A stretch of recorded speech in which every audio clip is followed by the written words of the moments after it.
Hello and good morning to everyone. दोस्तों, कैसे हैं आप लोग? स्वागत करता हूं आपका मैं आपके platform A1 IAS YouTube channel पे। आज हम लोग 12 फरवरी के करंट अफेयर्स देखेंगे। कुछ दिन से करंट अफेयर की क्लास नहीं हो पा रही थी क्योंकि मैराथन आपका बन रहा था, है ना। मैराथन आपका रिलीज हो चुका है। मैराथन आपको मिलेगा, 3.5 घंटे की पूरी वीडियो है। पूरा जनवरी मैंने उसमें कवर करवा दिया है, ठीक है। तो पूरी जनवरी आप देख सकते हैं, उसमें पढ़ सकते हैं, ठीक है। उसे जाकर आपको जरूर देखना है। जनवरी में आपको जो भी डाउट होगा वो सारी चीजें क्लियर हो जाएंगी, जो भी आपके करंट अफेयर्स हैं वो सारी चीजें क्लियर हो जाएंगी, ठीक है। तो आपको कोई भी चिंता नहीं लेनी, उसे आपको आपको अच्छी तरीके से करना है। और पीडीएफ भी मैं आपको उपलब्ध करा दिया है आपके टेलीग्राम चैनल पे। आप पीडीएफ भी डाउनलोड कर सकते हैं उन इंपॉर्टेंट क्वेश्चंस की, ठीक है। उसमें 100 क्वेश्चंस करवाए हैं अभी। आगे भी उसका पार्ट 2 लाया जाएगा, उसके 100 क्वेश्चंस और करवाए जाएंगे, ठीक है। उसका लेवल थोड़ा सा हम लोग और डिफिकल्ट रखेंगे। अभी जो क्वेश्चन प्रोवाइड किया मैंने, अभी नॉर्मल मॉडरेट लेवल के आपके एग्जाम्स को देखते हुए, बीपीएससी एग्जाम्स को देखते हुए प्रोवाइड करवाए हैं, ठीक है। तो अभी आपको देखना है आज हम लोग क्या क्या करने वाले हैं। आज Haryana CM approves sex sorting lab. अभी सेक्स सॉर्टिंग लैब क्या होता है इसके बारे में जानेंगे, ठीक है। सूरजकुंड इंटरनेशनल मेला चल रहा है, क्राफ्ट्स मेला कहाँ पे चल रहा है, क्यों चल रहा है, की सिग्निफिकेंस क्या है, इसके बारे में जानेंगे। अर्जेंटीना ने डब्ल्यूएचओ को छोड़ दिया था, ये भी 2-3 दिन पहले की न्यूज थी। अभी जो 2-3 दिन में आपको जो भी न्यूज छूटा है वो सारी चीज मैं आपको कवर करवा दूंगा, है ना। जो भी आपका बीच में गैप हुआ था, ठीक है। तो स्टार्ट करते हैं आज के करंट अफेयर्स को। उससे पहले जो हम लोगों ने लास्ट क्लास ली है उससे रिलेटेड कुछ क्वेश्चन देख लेते हैं। पहला क्वेश्चन देखिए, which countries share a land border with Mexico, है ना।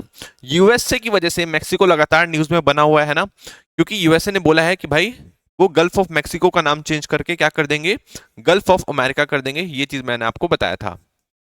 और मैंने आपको क्या बताया था कि यूएसए ने मैक्सिको बॉर्डर के पास एक बॉर्डर इमरजेंसी लगा दी है। ये सारी चीज मैं आपको बता चुका हूं, ठीक है। अब क्या है कि मैक्सिको इंपॉर्टेंट बन जाता है आपके एग्जाम पर्सपेक्टिव से, तो आपको पता होना चाहिए कि ये किस किस कंट्रीज के साथ बॉर्डर शेयर कर रहा है ना। तो यूएसए किसके साथ बॉर्डर शेयर कर रहा है? यूएसए बॉर्डर शेयर कर रहा है यूनाइटेड स्टेट के साथ, ग्वाटामिला के साथ एंड बिलाइस के साथ। ये चीज आपको ध्यान रखना है, ठीक है। बहुत सारे लोग ऐसे होंगे जो ग्वाटामिला और बिलाइस को नहीं जानते होंगे, पर आपने ध्यान रखना है, ठीक है। यहीं पे गलतियां होती हैं। काफी बेसिक क्वेश्चन ये बन के आ रहा है, पर हमें नहीं पता होता, तो इसलिए आपको ध्यान रखना है। यूएसए के साथ, ग्वाटामिला के साथ और बिलाइस के साथ बॉर्डर शेयर करता है कौन? मैक्सिको। ये चीज आपको ध्यान रखना है, ठीक है। तो ये कुछ इस टाइप का मैक्सिको दिखेगा। ऊपर तो क्या है, ऊपर है आप इसका यूएसए, नीचे क्या है, नीचे है ग्वाटामिला एंड इधर बिलाइस है। ये चीज आपको ध्यान रखना है, ठीक है। तो एक बार देख लेते हैं, ऐसे मैंने मैप में आपको समझा दिया है, एक बार हम लोग बिना मैप के देख लेते हैं। ये क्या है? ये है मैक्सिको, बता चुका हूं। इसके जस्ट ऊपर है यूएसए, ये चीज बता दिया है ना। उसके बाद आपको दिखेगा ग्वाटामिला। क्या दिखेगा? ग्वाटामेला। ये चीज आपको ध्यान रखना है। और इधर मैक्सिको के जस्ट इस साइड में आपको दिखेगा बिलाइस। बिलाइस, ठीक है। बिलाइस एक छोटी सी कंट्री आपको दिखेगी। उसके जस्ट नीचे आपको दिखेगा एल सल्वाडोर। क्या दिखेगा? El Salvador. एल सल्वाडोर के बारे में भी मैंने आपको बताया था कि एल सल्वाडोर राजी हो गया है जो भी प्रिजनर्स हैं, जो भी कन्विक्टेड लोग हैं यूएसए में, उनको लेने के लिए, चाहे वो किसी भी नेशनैलिटी को हो, चाहे वो यूएसए के ही क्यों ना हार्डकोर क्रिमिनल्स हो, उनको भी एल सल्वाडोर कुछ पैसों के लिए ले लेगा अपनी कंट्री में, आपको पता है, ठीक है।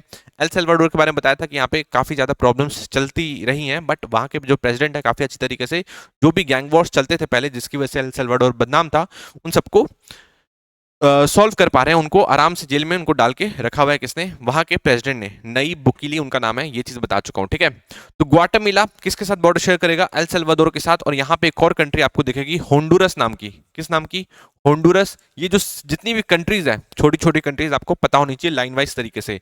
इसके जस्ट नीचे आपको क्या दिखेगा? इसके जस्ट नीचे आपको दिखेगा निकारागुआ नाम की कंट्री, सॉरी, निकारागुआ नाम की कंट्री। उसके जस्ट नीचे आपको दिखेगा कोस्टा रिका। कोस्टा रिका याद कर लो। उसके जस्ट नीचे क्या दिखेगा? पनामा। पनामा। और पनामा किससे बॉर्डर शेयर करता है? बता रखा है कोलंबिया से। ये चीज आपको ध्यान रखना है, ठीक है। तो देख लो, ये सारी कंट्रीज आपको पता होनी चाहिए। सारी कंट्रीज बहुत ज्यादा इंपॉर्टेंट है आपके एग्जाम पर्सपेक्टिव से। मैप में ऑलरेडी बता चुका हूं। देख लो, यूएसए, यूएसए के ऊपर कनाडा पता है, कनाडा, यूएसए हो गया, मैक्सिको हो गया, मैक्सिको के नीचे ग्वाटामिला बिलाइस। ग्वाटामिला किससे बॉर्डर शेयर कर रहा है? एल सल्वाडोर और होंडुरस से।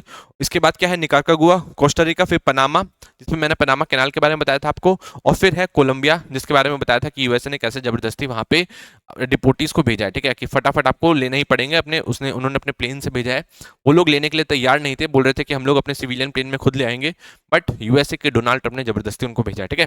तो सारी चीजें मैं ऑलरेडी आपको बता चुका हूं, है ना।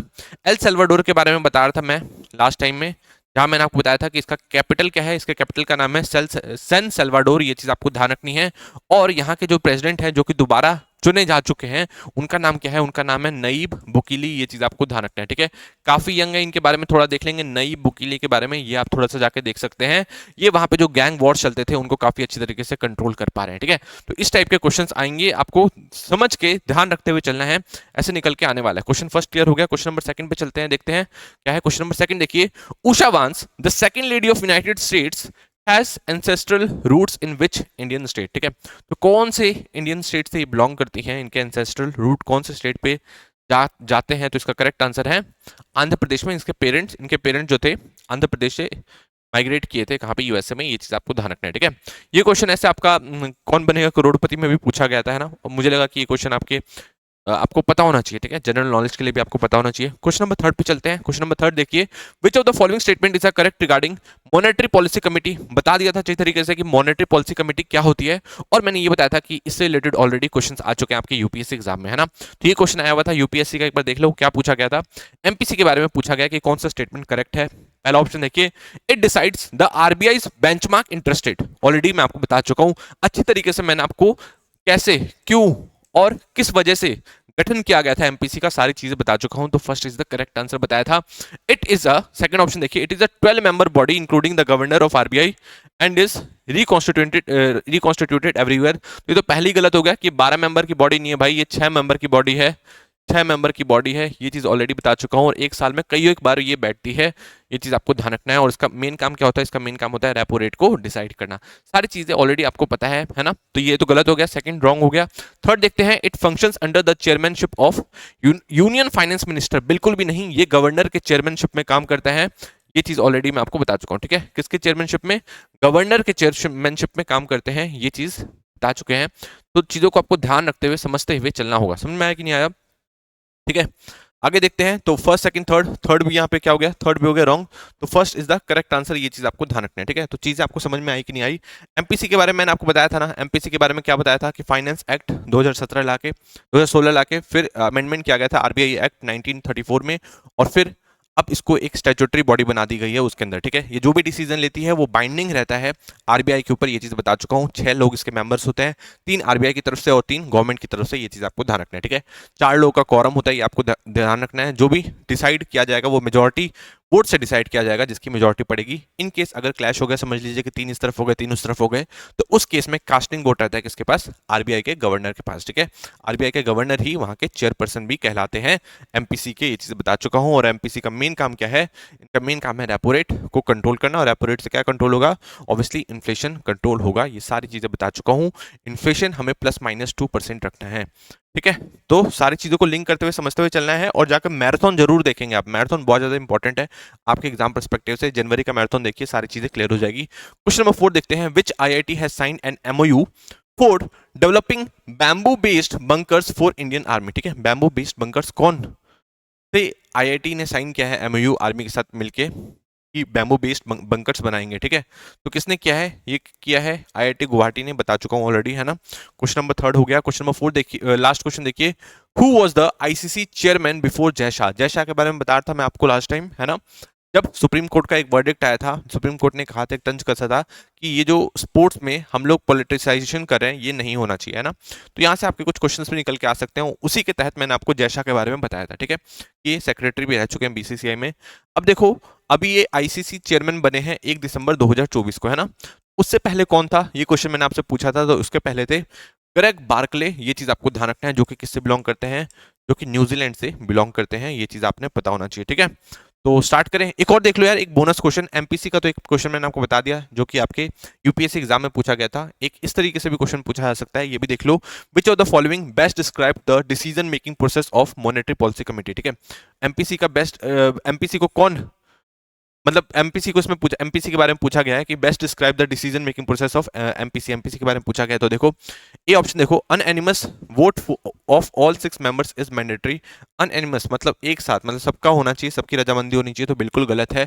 मेजोरिटी होनी चाहिए, है ना, मेजोरिटी लोगों की रजामंदी होनी चाहिए, तो ये तो गलत हो गया। The decision is based on a simple majority and in case of a tie RBI governor has a casting vote. तो अभी तो बताया मैंने 20 द करेक्ट आंसर। सी देखिए, the government representatives have overriding authority in case of disagreements, बिल्कुल भी गलत है ना। सारे जो मेंबर्स होते हैं वो इक्वल होते हैं, बस बट गवर्नर के पास एक एडिशनल पावर होती है कि वो इन केस ऑफ टाई वो क्या कर सकते हैं, वो उनके पास कास्टिंग वोट रहता है। ये ऑप्शन देखिए, the RBI board must approve the MPC decision before implementation, ये बिल्कुल गलत है। आरबीआई बोर्ड की तरफ से ऑलरेडी एक नॉमिनेटेड पर्सन रहता है जो कि बैठता है वहां पे, ये चीज आपको ध्यान रखना है, ठीक है।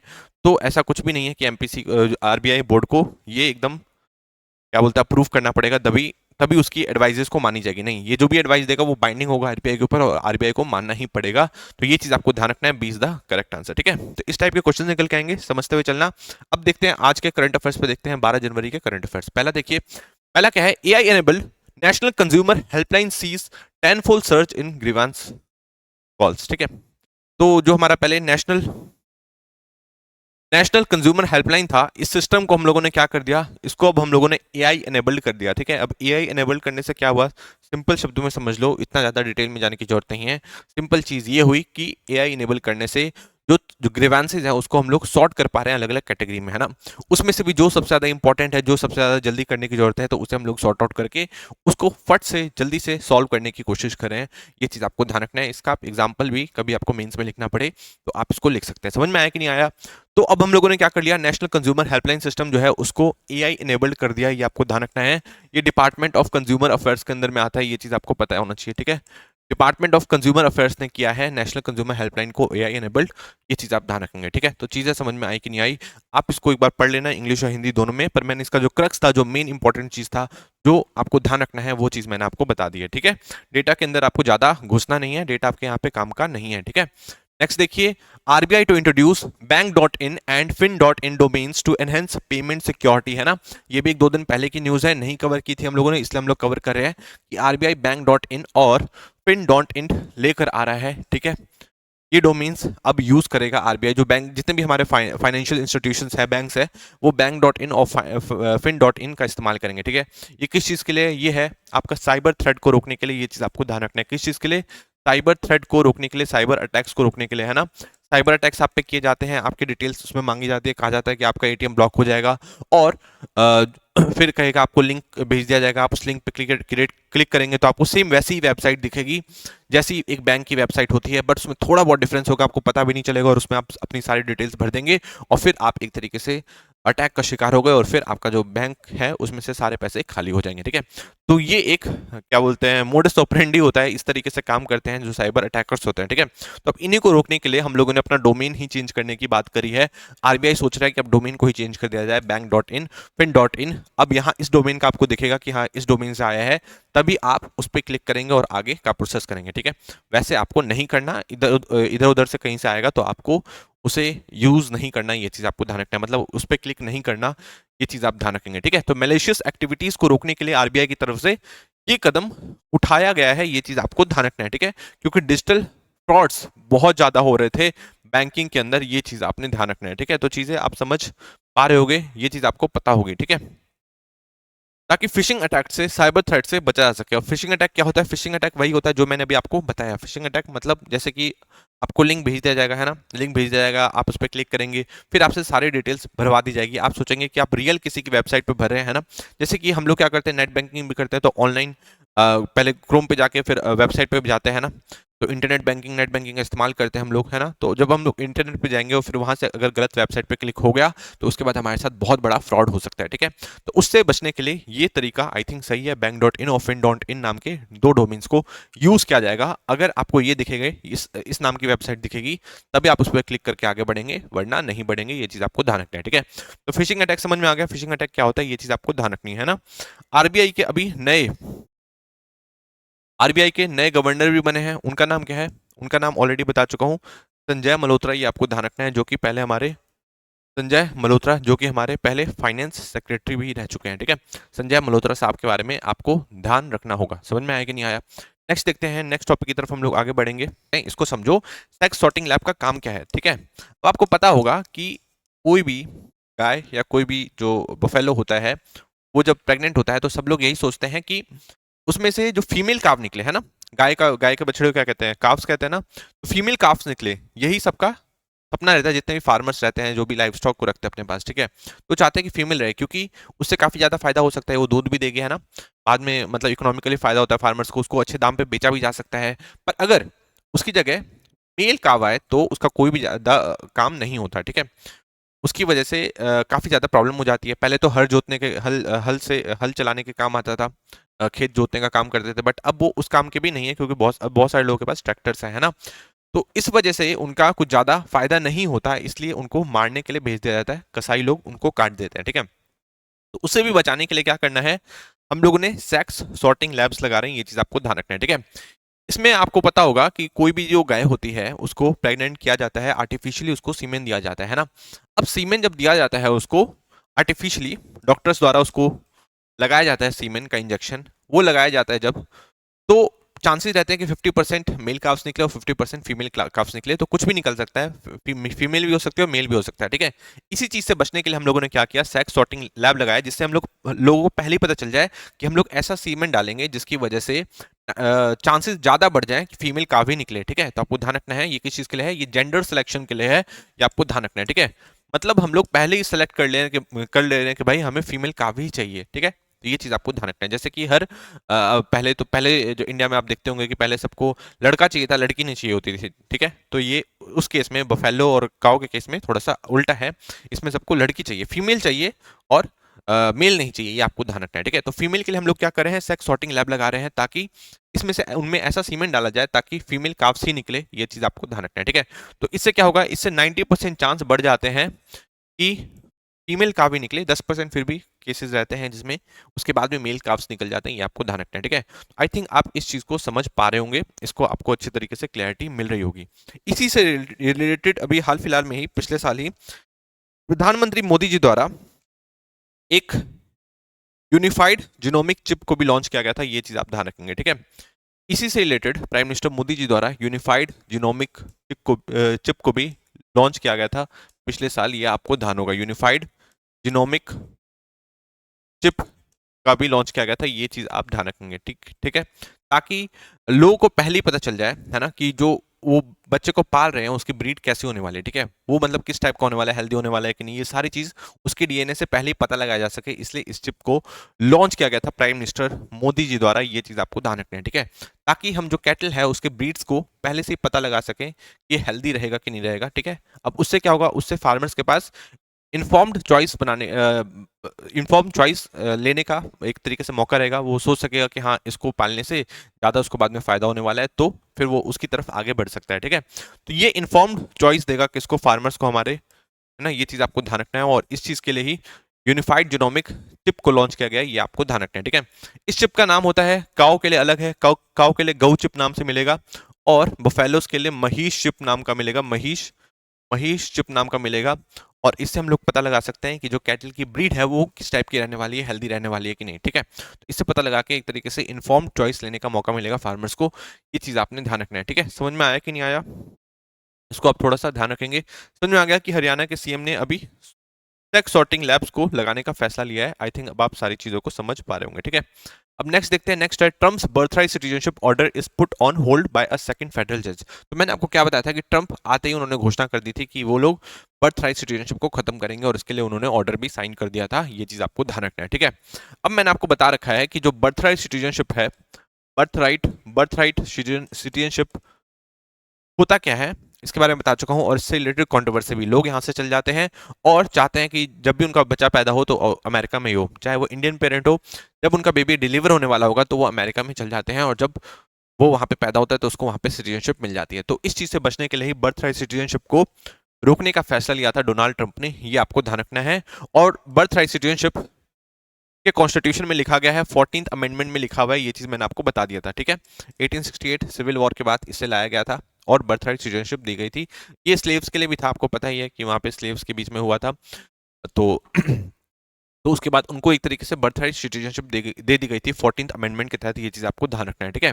बट अब इसी को आपको पता है कि जो वहाँ का कॉन्स्टिट्यूशन है, यूएसए का कॉन्स्टिट्यूशन है, काफी ज्यादा रिजिड माना जाता है और उसको चेंज करना इतना आसान नहीं है, ठीक है। तो वहाँ के सुप्रीम कोर्ट ने अभी के लिए उसको होल्ड पे रख दिया है, जो जो डोनाल्ड ट्रंप ने फैसला लिया था कि भाई आप इस तरीके से अमेंडमेंट को खत्म नहीं कर सकते, ये चीज आपको ध्यान रखना है, ठीक है।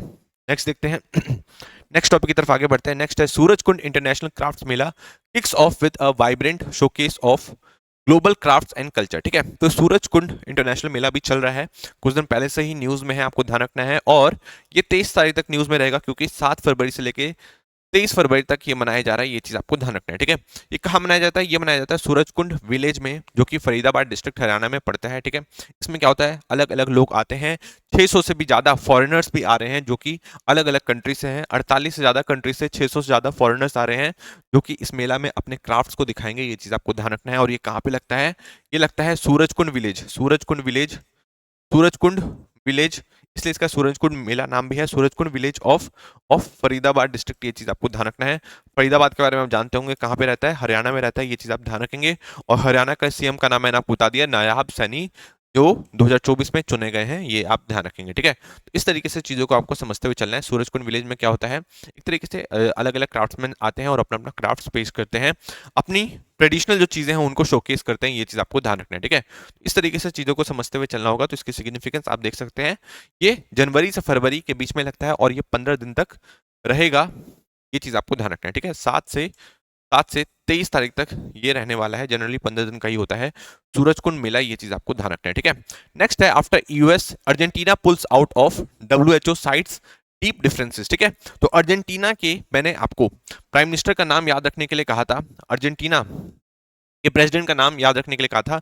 इनका नाम है जेवियर मिली। ये चीज आपको ध्यान रखना है। ठीक है, इन्होंने हर एक चीज को ही वहां पे प्राइवेटाइज कर दिया है। ठीक है, अर्जेंटीना के जो प्रेसिडेंट है जेवियर मिली ने, है ना, ये भी हमेशा सुर्खियों में रहते हैं।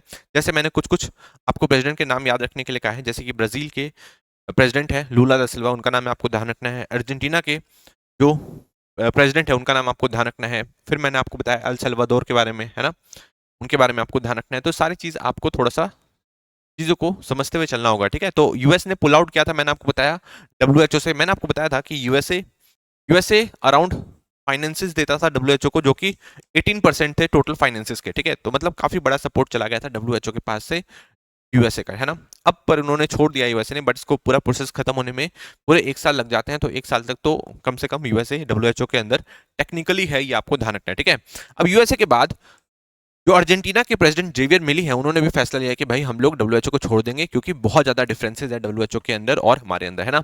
डब्ल्यूएचओ ने जो कोविड-19 को जिस तरीके से मिस हैंडलिंग की थी, उससे काफी नाराज हैं अर्जेंटीना के प्रेसिडेंट। और सेम इसी चीज से नाराज थे कौन?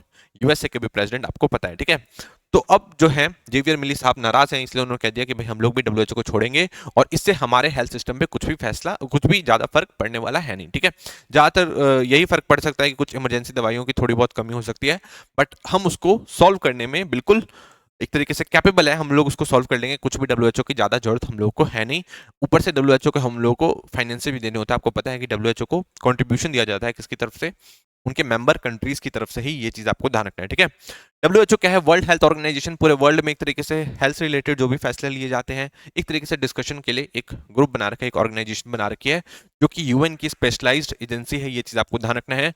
1948 में इसे बनाया गया था और टोटल 194 मेंबर्स है, इंक्लूडिंग इंडिया। ये चीज आपको ध्यान रखना है। ठीक है, जो भी कंट्री ज्वाइन करना चाहती है वो डब्ल्यूएचओ को ज्वाइन कर सकती है, अगर आप उसका कॉन्स्टिट्यूशन, जो भी यूएन वाली अगर कंट्रीज है, तो अगर आप उसका कॉन्स्टिट्यूशन, डब्ल्यूएचओ का जो कॉन्स्टिट्यूशन है उसको अडॉप्ट कर लेते हो, उसको मान लेते हो, तो आप डब्ल्यूएचओ के मेंबर बन जाओगे। ठीक है, जो कंट्री यूएन की मेंबर नहीं है, उसके लिए क्या करना पड़ेगा? उसको अगर डब्ल्यूएचओ को ज्वाइन करना है तो यूएन में वोटिंग होगी, और सॉरी, वर्ल्ड हेल्थ असेंबली में मीटिंग, क्या बोलते हैं, वोटिंग होगी। और इसके अगर सिंपल मेजोरिटी से लोग, मतलब 50% प्लस 1 लोग राजी हो जाते हैं कि हाँ भाई इस कंट्री को ले लो डब्ल्यूएचओ के अंदर, तो उसको भी एक तरीके से मेंबर बना लिया जाएगा डब्ल्यूएचओ का। ये चीज आपको ध्यान रखना है। ठीक है, अगर वो यूएन का मेंबर नहीं है तो अभी बात यह आती है कि वर्ल्ड हेल्थ असेंबली क्या है? तो ये हाईएस्ट डिसीजन मेकिंग बॉडी है, डिसीजन मेकिंग बॉडी है डब्ल्यूएचओ की। ये चीज आप ध्यान रखेंगे। ठीक है, तो चीजों को थोड़ा सा समझते हुए चलना होगा। डब्ल्यूएचओ के चीफ का नाम मैं ऑलरेडी आपको बता चुका हूं, मैंने आपको याद कराया था, डॉक्टर टेड्रो नाम से याद कर लेना। डॉक्टर टेड्रो नाम से, टेडी बियर टाइप के दिखते हैं ना, तो डॉक्टर टेड्रो नाम से याद कर लेना। और ये कौन सी कंट्री से बिलोंग करते हैं, ये चीज मैंने आपको बता दिया है पहले। पुराने करंट अफेयर्स देखोगे तो सारी चीजें आपको क्लियर मिलेगी। ठीक है, तो आपको डेली करंट अफेयर्स फॉलो करने हैं और चीजों को लिंक करते हुए आगे बढ़ना है। नेक्स्ट टॉपिक की तरफ हम लोग आगे बढ़ते हैं। नेक्स्ट देखते हैं क्या है, समझ में आ गया। डब्ल्यूएचओ के बाद अर्जेंटीना ने भी फैसला ले लिया है डब्ल्यूएचओ को छोड़ने का, है ना। WHO कुछ रिपोर्ट्स को निकालता है, उसके रिपोर्ट्स देख लो कौन कौन से हैं। World health report, global nutrition report, next है कैबिनेट एक्सटेंड्स टेन्योर ऑफ सफाई कर्मचारी कमीशन बाय 3 इयर्स। ठीक है, तो NCSK, नेशनल कमीशन ऑफ सफाई कर्मचारी, है ना। इसके बारे में आपने जनरली नहीं सुना होगा। वुमेन के बारे में सुनते हैं, हर एक के बारे में सुनते हैं, बैकवर्ड क्लासेस के बारे में सुनते हैं, बट सफाई कर्मचारी के बारे में आपने जनरली नहीं सुना होगा, जहां तक मेरे को ध्यान है। बट आपको ध्यान रखना है कि ये भी एग्जिस्ट करता है, और पहले इसके पास स्टैट्यूटरी स्टेटस था और अब नहीं है, ये आपको ध्यान रखना है। ठीक है, 1994 में इसे स्टैब्लिश किया गया था और 1993 में नेशनल सफाई कर्मचारी एक्ट लेके आया गया था। नेशनल कमीशन फॉर सफाई कर्मचारी एक्ट 1993 में लाया गया था और इसको स्टैट्यूटरी पावर दी गई थी, ये आपको ध्यान रखना है, अगले 3 साल के लिए, है ना। अगले 3 साल के लिए दिया गया, फिर उसको एक्सटेंड हम लोग करते रहे, और फिर 2004 आ गया जब इसका एक तरीके से स्टैट्यूटरी स्टेटस खत्म हुआ। ये चीज आपको ध्यान रखना है। ठीक है, उसके बाद भी एग्जिस्ट करता है, बट इसके पास अभी स्टैट्यूटरी पावर नहीं है, ये आपको ध्यान रखना है। ठीक है, अब नेशनल कमीशन फॉर सफाई कर्मचारी से इसका मेन मकसद क्या है? इसका मेन मकसद ये है कि लॉ अगेंस्ट मैनुअल स्कैवेंजिंग को अपहोल्ड करना, ये आपको ध्यान रखना है। ठीक है, कि लोग जो है मैनुअल स्कैवेंजिंग में एक तरीके से मैनुअल स्कैवेंजिंग ना करें। आपको पता है कि मैनुअल स्कैवेंजिंग से कई सारे लोगों की मौत हो चुकी है और सुप्रीम कोर्ट भी काफी ज्यादा सख्त है, और अभी हाल फिलहाल में उसने अभी क्या बोलते हैं एक ऑर्डर भी पास किया था, जिसके बारे में मैं ऑलरेडी आपको बता चुका हूं। ठीक है, तो जो मैनुअल स्कैवेंजिंग को रोकने के लिए और इसके जो लॉज बने हुए हैं उसको अपहोल्ड करने के लिए ही नेशनल कमीशन फॉर सफाई कर्मचारी है, ये आपको ध्यान रखना है। ठीक है, अब इसको 3 साल के लिए और एक्सटेंड कर दिया है और 2028 तक ये अभी और काम करेगा, 2025 से 28 तक काम करेगा। बट अभी भी जो वहां के मेंबर्स हैं खुश तो हैं, बट वो चाहते हैं कि इसको स्टैट्यूटरी पावर दी जाए, जैसे कि इसके पास पहले थी, 1994 से लेके 2004 तक थी। ठीक है, मुझे भी लगता है कि इसको स्टैट्यूटरी पावर देनी ही चाहिए, ऑब्वियसली देनी चाहिए, क्योंकि मैनुअल स्कैवेंजिंग अभी भी रुकी नहीं है, चाहे हमारे पास लॉ ही क्यों ना हो, है ना।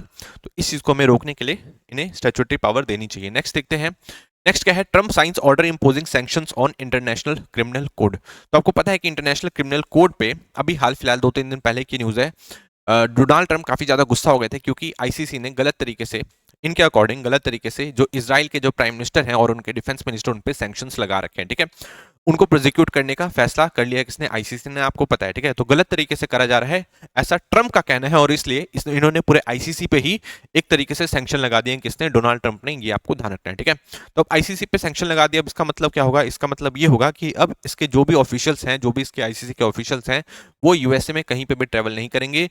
उनके अगर वो ट्रैवल करने की कोशिश करते हैं तो उनको जेल में बंद किया जा सकता है, और उनकी जो भी बैंक अकाउंट है, ये सारी चीजें, उनकी जितनी प्रॉपर्टीज हैं, सारी चीजें फ्रीज कर ली जाएंगी यूएसए के अंदर। ये चीज आपको ध्यान रखना है। ठीक है, यूएसए ये पहली बार नहीं कर रहा, इससे पहले 2020 में भी उन्होंने करा था, जब आईसीसी ने यूएसए को प्रोसिक्यूट करने की कोशिश करी थी अफगानिस्तान वाले केस में, कि उन्होंने अफगानिस्तान में जिनोसाइड किया है। ठीक है, तो उस टाइम भी यूएसए काफी ज्यादा गुस्सा हो गया था, बट फिर ट्रम्प की सरकार तो चली गई, जो बाइडेन आ गए, पर फिर जो बाइडेन काफी ज्यादा नर्म थे आईसीसी के लिए, ये चीज आपको पता होना चाहिए। ठीक है, बट फिर से डोनाल्ड ट्रम्प आ गए, तो अब उन्होंने अपनी पुरानी खुन्नस निकाली, साथ में इजराइल को जिस टाइप से प्रताड़ना दी गई आईसीसी की तरफ से, ऐसा डोनाल्ड ट्रम्प का कहना है, तो इसलिए जो ट्रम्प है काफी ज्यादा गुस्सा हो गए और आईसीसी पे एक तरीके से सैंक्शन लगा दिया गया है, ये आपको ध्यान रखना है। ठीक है, अब इंटरनेशनल क्रिमिनल कोर्ट के बारे में आपको पता होना चाहिए कि 2002 से काम कर रहा है। उससे पहले इसे 1998 में रोम स्टैचू साइन किया गया था, इसको बनाने के लिए, ये चीज आपको पता होना चाहिए। ठीक है, रोम स्टैचू के तहत इसे बनाया गया 1998 में, और 2002 से ये ऑपरेशनल है। और उसका काम क्या है कि जो भी इंडिविजुअल्स जीनोसाइड करते हैं, उन सबको प्रोसिक्यूट किया जाए, है ना। आपको पता है कि इजराइल पे अभी आरोप लगाए जा रहे हैं कि 45,000 से भी ज्यादा लोगों को मार दिया उन लोगों ने हमास के चक्कर में। ठीक है, हमास का नाम देके 45,000 इनोसेंट जो पैलेस्टीनियन लोग हैं, उनको मार दिया गया इजराइल की तरफ से। ठीक है, अभी एक रीसेंट रिपोर्ट आई है जिसमें कहा गया कि 65,000 से ज्यादा लोग मारे गए हैं, कहां पे? पैलेस्तीन में। इसलिए उन्होंने प्रोसिक्यूट किया है, प्रोसिक्यूट कर रहे हैं वो किसको? जो क्या बोलते हैं, इजराइल के जो प्राइम मिनिस्टर हैं, उनके डिफेंस मिनिस्टर को। बट डोनाल्ड ट्रम्प ऐसा नहीं चाहते, इसलिए उन्होंने आईसीसी के ऊपर ही पूरा बैन लगा दिया है। ये चीज आप ध्यान रखेंगे। ठीक है, तो चीजों को आई थिंक आप समझ पा रहे होंगे आईसीसी के बारे में, है ना। इसका हेडक्वार्टर कहां पे? इसका हेडक्वार्टर है हेग, नीदरलैंड्स में। ये चीज आपको पता होना चाहिए। और इसके बारे में एक और ध्यान रखेंगे कि इसका पार्ट इंडिया नहीं है, ये आपको ध्यान रखना है। 125 कंट्रीज इसका पार्ट है, पर इंडिया इसका पार्ट नहीं है। यूएसए भी नहीं है, इजराइल भी नहीं है, रशिया भी नहीं है, चाइना भी नहीं है ना। मतलब जितनी बड़ी कंट्रीज आपको दिख रही है, जो पावर्स आपको बड़ी पावर्स दिख रही है, वो सारी इसका पार्ट नहीं है।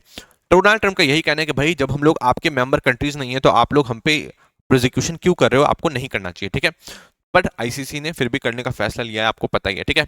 इसमें टोटल 18 जजेस होते हैं, आपको ध्यान रखना है, जो कि 9-9 साल के लिए होते हैं और दोबारा वो 9 साल एक बार होने के बाद दोबारा 9 साल के लिए नहीं चुने जाएंगे, ये आप ध्यान रखेंगे, ठीक है। तो इस तरीके से थोड़ा सा समझते हुए चलना है। आईसीसी और आईसीजे इंटरनेशनल आईसीजे के बारे में आप जानते होंगे, है ना। आईसीजे एक यूएन की ऑर्गेनाइजेशन आप बोलेंगे, बट आईसीसी जो है वो यूएन की ऑर्गेनाइजेशन नहीं है। इसको 1945 में सेटअप किया गया था, थोड़ा बहुत आपको डिफरेंस पता होना चाहिए, और 1946 से ये काम कर रहा है, ये आपको ध्यान रखना है, ठीक है। इसका भी सेम काम है, जिनोसाइड अगर कहीं कुछ होता है तो प्रोसिक्यूट करना, ये चीज आपको ध्यान रखना है, ठीक है। बट ये कंट्रीज को प्रोसिक्यूट करता है, ना कि इंडिविजुअल्स को। आईसीसी जो है इंडिविजुअल्स के ऊपर केस चलाता है, ये आपको ध्यान रखना है, ठीक है। तो आईसीजे के बारे में आपको क्लियर हो गया। इसका भी जो हेडक्वार्टर है हेग नीदरलैंड में ही है। और इसके बारे में एक और चीज आप ध्यान रखेंगे कि इसको 1945 1946 में सेटअप किया गया था, और इसमें टोटल 15 जजेस होते हैं, जो कि 9-9 साल के लिए 9-9 साल के लिए उनको भेजा जाता है, कहाँ पे क्या बोलते हैं, आईसीजे में। ये चीज आप ध्यान रखेंगे, ठीक है। तो इस तरीके से चीजों को समझते हुए चलना है। आईसीसी और आईसीजे में आपको डिफरेंस पता होना चाहिए। अब आप मुझे बताओ कि आईसीजे का इंडिया पार्ट है कि नहीं, ठीक है। आईसीसी का तो नहीं है, मैंने ऑलरेडी आपको बता दिया। नेक्स्ट देखते हैं, नेक्स्ट क्या है, third child diagnosed with Guillain Barre syndrome, Jharkhand state on alert, ठीक है। तो मैंने एक बार थोड़ा सा सोच लिया कि इस वाले सिंड्रोम को हम लोग बता दें। ये क्या है, इसके बारे में आप सिंपल समझ लो कि इसमें क्या होता है, जो हमारा इम्यून सिस्टम होता है वो हमारे नर्वस सिस्टम पे ही अटैक करने लग जाता है, ठीक है। मतलब इम्यून सिस्टम हमारे पेरिफेरल नर्वस सिस्टम जो है, जो कि हमारे पूरे बॉडी को कंट्रोल करती है, हमारा जो ब्रेन, मतलब हमारा जो मसल किस टाइप से काम करेगा, उन सारी चीजों को कंट्रोल करती है, हमारा इम्यून सिस्टम उसी को अटैक करने लग जाता है, और उसकी वजह से पैरालिसिस देखने को मिलती है, ठीक है। तो ये वाले सिंड्रोम से कई सारे लोगों को प्रॉब्लम हो रही थी, अभी बच्चों को भी कुछ प्रॉब्लम हुई है, तो मैंने इसके बारे में डिस्कशन कर दिया, ठीक है। नेक्स्ट देखते हैं, नेक्स्ट क्या है, नेक्स्ट है, इसके बारे में तो हम लोग एक बार डिस्कशन करेंगे बाद में, ठीक है। इसके बारे में हम लोग डिस्कशन करेंगे। अभी एक लास्ट देख लेते हैं, आज लास्ट का टॉपिक देख लेते हैं, फोर्ट विलियम के बारे में, ठीक है। तो फोर्ट विलियम के बारे में आपको ध्यान रखना है कि इसका नाम चेंज कर दिया गया है, और इसका नाम अभी विजय दुर्ग कर दिया गया है, ये चीज आपने ध्यान रखना है, ठीक है। तो विजय दुर्ग कर दिया गया है। फोर्ट विलियम के बारे में आपने अपने मॉडर्न हिस्ट्री की किताबों में पढ़ा होगा कि 1773 में इसे स्टैब्लिश किया गया था, ठीक है। 1773 में इसे स्टैब्लिश किया गया था, ये आपको ध्यान रखना है, रॉबर्ट क्लाइव द्वारा, है ना। सिराजुद्दौला के बारे में जानते होंगे, सिराजुद्दौला ने इसको अटैक कर दिया था, और फिर उसके बाद बैटल ऑफ प्लाज़ी आपको पता है। उसके बाद उसको हारने के बाद उसे फिर से बनाया गया था, इसे फिर से रीबिल्ड किया गया था, ये आप ध्यान रखेंगे, रॉबर्ट क्लाइव द्वारा, ये चीज आपने ध्यान रखना है, ठीक है। आज की क्लास को यहीं पे खत्म करते हैं, थोड़ी छोटी क्लास हुई, कोई बात नहीं, इसको आज यहीं पे खत्म करेंगे, और फिर नेक्स्ट क्लास हम लोग फिर से कवर अप करने की कोशिश करेंगे। Thank you.